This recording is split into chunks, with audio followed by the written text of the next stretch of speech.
What's up, everybody? It's Frank here again, and I hope you're having an awesome week so far. Yesterday my daughter started learning how to ride her bike without training wheels. So, in order to teach her, one of the things I would do to get her going, I would hold the back of her bike seat and push her off to get her moving. We learned it very quickly. Later on during that time, I started teaching her how to push off on her own. She didn't quite get it all the way, but a little bit. She did pretty good. Well, today we were going to the park and she decided to ride her bike. We get outside, and what do you know? She pushes herself off on her own without me.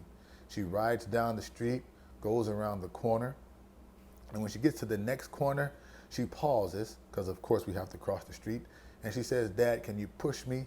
And I said, "No, you've made it all the way down here. You've pushed yourself. I didn't have to push it off. You can do it." And even though she looked nervous, she made it. And I just think she just really wanted me to push her off. But I wasn't going to do it. Why? Because I knew it was in her. That reminds me of our walk with God.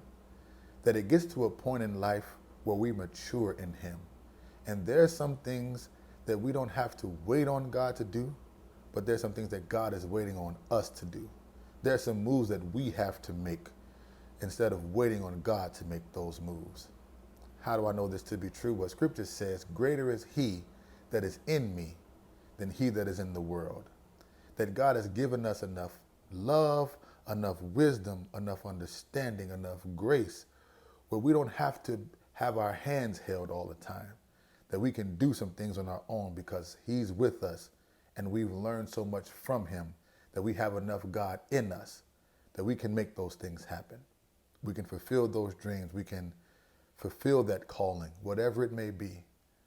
So I want to challenge you today and encourage you that you may be in that season where you feel that things aren't moving so well. Maybe it could be because you're waiting on God, and God is saying, "I'm waiting on you." Just a thought.